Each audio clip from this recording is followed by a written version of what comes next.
আসসালামু আলাইকুম। কেমন আছেন সবাই? আই হোপ সবাই ভালো এবং সুস্থ আছেন।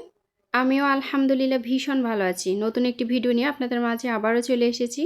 আশা করি আজকের ভিডিওটিও আপনাদের কাছে অনেক ভালো লাগবে।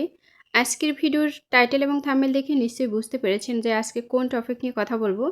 আমার কিন্তু প্রত্যেকটা ভিডিওতে আমি আপনাদের সাথে সঞ্চয় করা যায় কিভাবে সেটাই মূলত শেয়ার করি।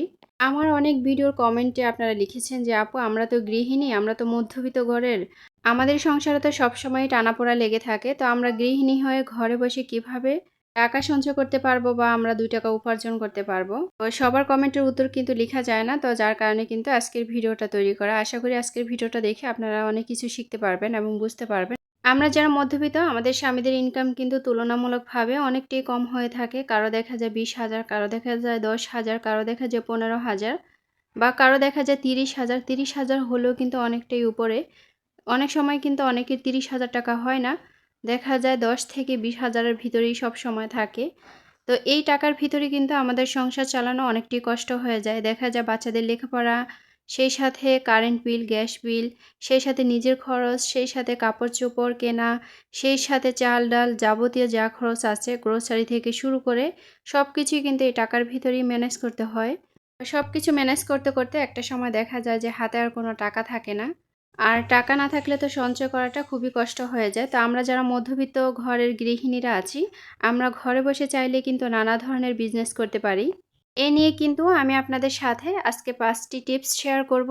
আশা করি আপনাদের কাছে অনেক ভালো লাগবে। তো সঙ্গেই থাকুন, দেখতে থাকুন। কথা না বাড়িয়ে ১ম যে টিপসটির কথা বলব, সেটা হলো ইউটিউবে চ্যানেল খোলা। এটা কিন্তু একজন নারীর জন্য খুবই সহজ। আর প্রত্যেকটা গৃহিণীর হাতে কিন্তু এখন স্মার্টফোন আছে।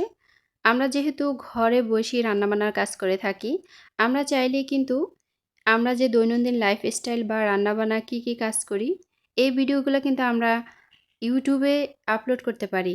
আমরা যদি একটু ভিডিও এডিটিং করাটা শিখে নেই, তাহলে কিন্তু হয়ে যায়। এখানে কিন্তু তেমন কোনো ঝামেলা নেই। আর ইউটিউবে চ্যানেল খোলা কিন্তু খুবই সহজ। আমার ১ম টিপসটি হলো এটাই। ২য় নম্বরে যে টিপসটির কথা শেয়ার করব সেটা হলো হোমমেড ফুড তৈরি করা। অনেকের মনে প্রশ্ন আসতে পারে যে হোমমেড ফুড কি? এটা হলো আচার, পাঁপড়, পিঠা এবং ঘরোয়া মসলা। অনেক গৃহিণীরই আছে ঘরে বসে কিন্তু সুন্দরভাবে এসব তৈরি করতে পারে।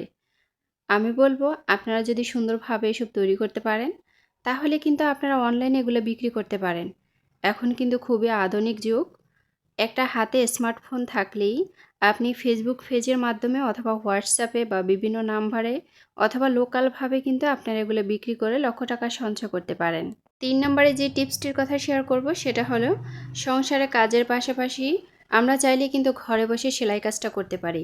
সেলাই কাজের মাধ্যমে কিন্তু আমরা অনেক টাকা আর্ন করতে পারি। বর্তমান যুগে একটা থ্রি পিস সেলাই করতে গেলে ন্যূনতম তার মজুরি কিন্তু ৩ থেকে ৫০০ টাকা দেওয়া লাগে। আর যদি পার্টি ড্রেস হয় বা গর্জিয়াস কোনো থ্রি পিস হয়, সেখানে কিন্তু কমপক্ষে ১৫০০ থেকে ২,০০০ টাকা দিতে হয়।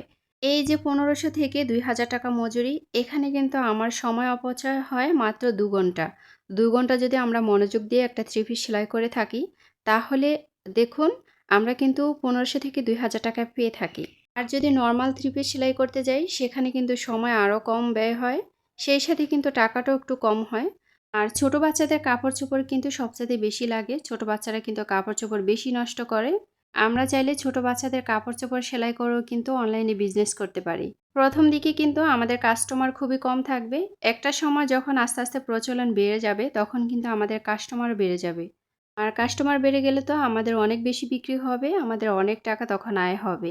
আমরা চাইলে ঘরে বসেই কিন্তু এভাবে টাকা সঞ্চয় করতে পারি। এটা হলো আমার ৩ নাম্বার টিপস। ৪ নাম্বারে যে টিপসটি শেয়ার করব সেটা হলো ঘরে বসেই টিউশনি করা। দেখুন গ্রামে হোক কিংবা শহরে সব জায়গায় কিন্তু এখন কম বেশি এসএসসি পাস বা এইচএসসি পাস নারী থাকে।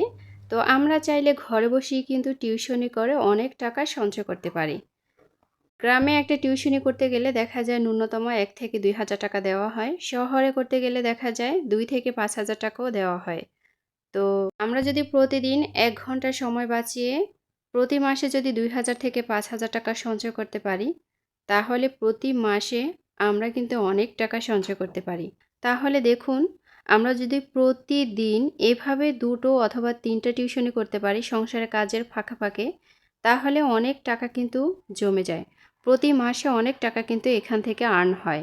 এটা হলো আমাদের একমাত্রই বুদ্ধি এবং কৌশল।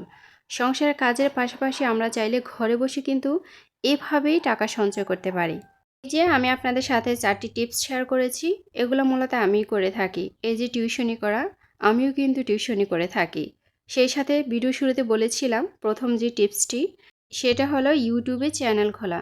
দেখুন, আমার কিন্তু ইউটিউবে একটা চ্যানেল রয়েছে। আমি কিন্তু এই ইউটিউবের মাধ্যমে অনেক টাকা আর্ন করতে পারি। যদিও আমার ইনকামটা এখন খুবই কম, কিন্তু একটা সময় এই ইউটিউব চ্যানেল থেকে আমি ইনশাআল্লাহ অনেক টাকা সঞ্চয় করতে পারবো। আমার চ্যানেলটা যখন আস্তে আস্তে গ্রো হবে, যখন আমার চ্যানেলটা অনেক বড় হবে, অনেক সদস্য থাকবে আমার চ্যানেলে, তখন কিন্তু আমি অনেক টাকা সঞ্চয় করতে পারবো। যে কোনো কাজ শুরুর দিকে কিন্তু খুবই কম থাকে, আস্তে আস্তে কিন্তু বড় হয়। এই পৃথিবীতে হুটহাট করে কিন্তু কেউ বড় হতে পারে না। বড় হওয়ার পেছনে রয়েছে অনেক ধৈর্য এবং পরিশ্রম। একটু একটু করে কিন্তু প্রত্যেকটা মানুষ আস্তে আস্তে এগিয়ে যায় এবং উপরে উঠতে থাকে। তো আমরা যদি ঘরে বসে এভাবে চেষ্টা করি, আমরা কিন্তু চাইলে অনেক টাকা সঞ্চয় করতে পারি। আমরা যারা গৃহিণীরা আছি, আমরা সংসারের সকল কাজের ফাঁকে একটু সময় বের করে আমরা চাইলে কিন্তু এই সকল কাজ করতে পারি।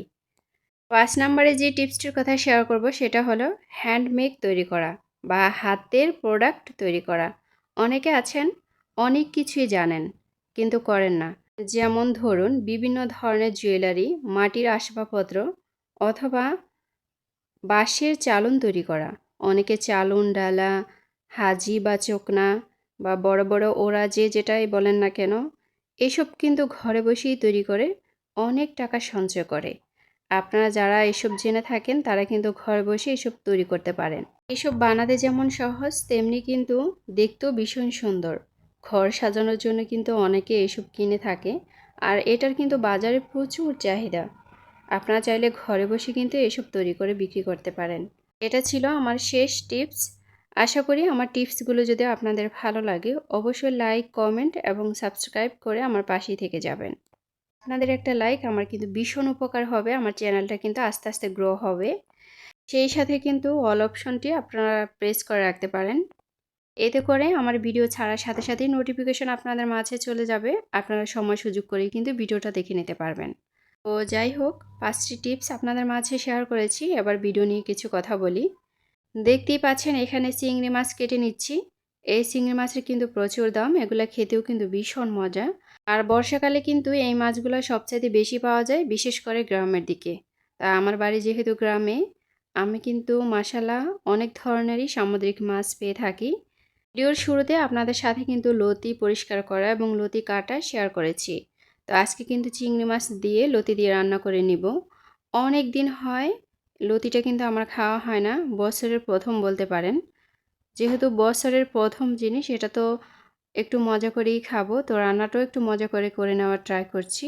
যার কারণে কিন্তু এখানে চিংড়ি মাছ নিয়ে নিয়েছি। আর আমার কাছে মনে হয় লতি রান্নাতে চিংড়ি মাছটা সবচেয়ে বেশি ভালো লাগে। অনেকে লতি কিন্তু অনেকভাবেই রান্না করে, আমিও কিন্তু রান্না করি। চিংড়ি মাছ এবং ইলিশ মাছ এই দুটো দিয়ে রান্না করলে সবচেয়ে বেশি ভালো লাগে। অনেকে দেখি যে মরিচের চচ্চড়ি করে, সেই সাথে কিন্তু নানাভাবে কিন্তু এই লতিটা মানুষ খেয়ে থাকে। তবে হ্যাঁ, অনেকে কিন্তু আঁশ ছাড়ানোর ভয়ে খেতে চায় না। আমার কাছে মনে হয় আপনারা যদি একটু ধৈর্য ধরে আঁশটা ছাড়িয়ে নেন, খেতে কিন্তু ভীষণ ভালো লাগবে। যেহেতু এখন লতির সিজন, সিজনাল সবজি কিন্তু প্রত্যেকটা মানুষের স্বাস্থ্যের জন্য অনেক উপকার। লতি রান্নার পাশাপাশি কিন্তু এখানে আরেকটা মাছও রান্না করে নিব, তবে সেটা কিন্তু শাক দিয়ে রান্না করে নিব। আমার বাড়িতে যেহেতু নানা ধরনের শাক রয়েছে, ভিডিও শুরুতেও কিন্তু আমি আপনাদের সাথে লাউ গাছ শেয়ার করেছিলাম। আমার বাড়িতে মাশাআল্লাহ অনেক ধরনেরই সবজি গাছ রয়েছে। আমি কিন্তু সবজি গাছ রোপণ করতে ভালোবাসি এবং বাড়ি থেকেই মাশাআল্লাহ অনেক সবজির চাহিদা পূরণ করে থাকি। সেই সাথে রয়েছে মরিচ গাছ। তো আমি কিন্তু আজকে একটা নাগা মরিচ দিয়েই রান্নাটা করে নিব। দেখতেই পাচ্ছেন আমি কিন্তু কেচি দিয়ে কেটে কেটে দিচ্ছি। আসলে এই মরিচটা প্রচুর ঝাল, সেই সাথে কিন্তু প্রচুর সেন্ট। এর ঘ্রাণটাই আমার কাছে সবচেয়ে বেশি ভালো লাগে। এরকম একটা মরিচ দিয়ে যখন রান্না করা হয় না, তরকারির স্বাদটা আমার কাছে এতটাই ভালো লাগে কি বলবো। যারা কখনো খান নাই তারা কিন্তু একবার ট্রাই করতে পারেন, দেখবেন ভীষণ ভালো লাগবে। তা আমার কিন্তু মাঝে মাঝে এভাবে রান্না করতে হয়, যেহেতু বাড়িতে মরিচ গাছটা রয়েছে, সব সময় মরিচ ধরতে থাকে। আলহামদুলিল্লাহ অনেক মরিচ খেয়েছি। তো শুধু যে আজকে আমি নাগামরিচ দিয়ে রান্না করে নিব এমনটা কিন্তু নয়, একটু কালারের জন্য কিন্তু আমি গুঁড়ো মরিচটাও ব্যবহার করেছি, না হয় দেখতে একদমই সবুজ সবুজ লাগবে। তো যাই হোক, দেখতেই পাচ্ছেন এগুলো কিন্তু নদীর মাছ, খেতে কিন্তু ভীষণ মজার। তো এগুলাই কিন্তু আজকে আমি শাক দিয়ে রান্না করে নিব। আমার কাছে খেতে ভীষণ ভালো লাগে। এই গরমের ভিতরে আমার কাছে মনে হয় শাক পাতাটা হলে স্বাস্থ্যের জন্য অনেকটি ভালো হয়। তো এখানে নিয়েছি আলু শাক। অনেকের মনে প্রশ্ন আসতে পারে হয়তোবা বাজার থেকে কিনে আনছি, আসলে এমনটা না। ভিডিও খুব লম্বা হয়ে যাবে, যার কারণে কিন্তু শাক তোলাটা আমি আপনাদের সাথে শেয়ার করিনি। তবে হ্যাঁ, অনেক ভিডিওতে কিন্তু আমি আপনাদের সাথে শাক তোলা শেয়ার করেছি। আর আপনারা চাইলেই কিন্তু আমার ভিডিওগুলো ভিজিট করতে পারেন, দেখবেন মাশাআল্লাহ বাড়িতে কিন্তু নানা ধরনের সবজি গাছ, সেই সাথে কিন্তু নানা ধরনের ফল গাছ আছে। আমি বাড়ি থেকে মাশাআল্লাহ অনেক চাহিদা পূরণ করে থাকি। তো যাই হোক, আমার রান্নাটা কিন্তু প্রায় হয়ে গেছে। আর বিশেষ করে আমার ছোট মেয়ের জন্য কিন্তু এই মাছটা আমি রান্না করেছি। ও যেহেতু লতি খেতে চায় না, ওর কিন্তু খুবই অপছন্দ। ছোট মানুষ বলে কথা, তো ও যেটা পছন্দ করে সেটাই দেওয়ার ট্রাই করি। তো আজকের ভিডিও এখানেই শেষ। সবাই ভালো থাকবেন, টাটা।